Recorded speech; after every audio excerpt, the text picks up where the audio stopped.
শামশেরগঞ্জে বিপুল পরিমাণ ফেনসিডিল উদ্ধার। 400 বোতল ফেনসিডিল সহ 3 যুবককে গ্রেপ্তার করল জঙ্গিপুর পুলিশ জেলার অন্তর্গত শামশেরগঞ্জ থানার পুলিশ। মঙ্গলবার গভীর রাতে শামশেরগঞ্জের নতুন ডাকবাংলা জাতীয় সড়ক এলাকা থেকে গ্রেপ্তার করা হয় তাদের।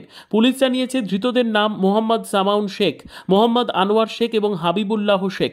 তাদের মধ্যে হাবিবুল্লাহর বাড়ি সুতি থানার বাহাগোলপুরে হলেও বাকি দুজনের বাড়ি মালদার কালিয়াচকে। বুধবার ধৃতদের বহরমপুরের বিশেষ আদালতে পাঠানো হয়। ফারাক্কার দিক থেকে শামশেরগঞ্জের চাঁদপুরের দিকে ফেনসিডিল নিয়ে যাচ্ছিল ধৃতরা। গোপন খবর পেয়ে ডাকবাংলা ট্রাফিক গার্ড পুলিশ অফিসের পাশে থেকে হানা দেয় পুলিশ। তখনই কার্যত সন্দেহভাজন গাড়িটিকে আটক করা হয়। তল্লাশি করতেই বেরিয়ে আসে 400 বোতল ফেনসিডিল। গ্রেপ্তার করা হয় ড্রাইভার সহ দুজনকে। আটক করা হয় স্করপিওকে।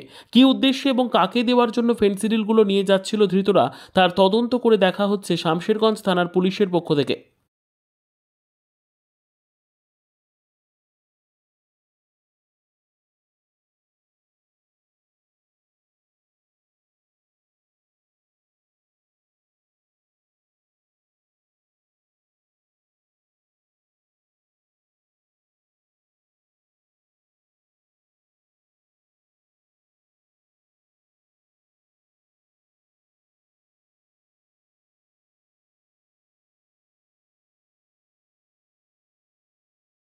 হ্যালো ফ্রেন্ডস, আমি ডক্টর মোহাম্মদ জাকিরুল ইসলাম। আজকে আপনাদের সাথে শেয়ার করব হোমিওপ্যাথি চিকিৎসার মাধ্যমে কিভাবে লিকোডার্মা আর ভিটিলিগো, গ্রাম্য ভাষায় যেটাকে বলা হয় শরীরে ফুল পড়া, কিভাবে সম্পূর্ণ কিওর হয়।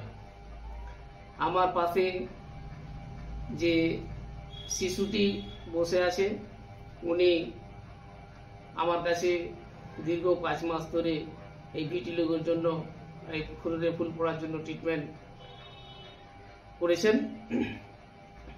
দীর্ঘ 5 মাস ট্রিটমেন্টের পর এখন তিনি সম্পূর্ণরূপে সুস্থ। এখন শরীরে একটিও কোথাও দাগ নেই।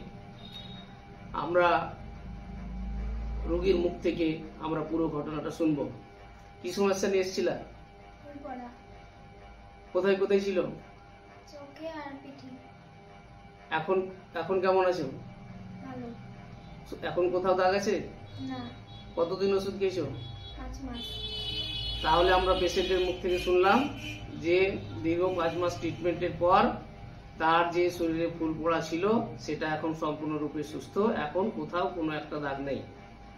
তাই আমরা এই ভিডিওর মাধ্যমে সকলের কাছে এই মেসেজ পৌঁছাতে চাই, যিনারা লিকোডার্মা আর ভিটিলিগো অর্থাৎ শরীরে ফুল পড়া রোগে ভুগছেন, ওনারা অতি সত্বর হ্যানিম্যান হোমিও কিওরে যোগাযোগ করুন। আশানুরূপ ফল পাবেন ইনশাল্লাহ। ধন্যবাদ।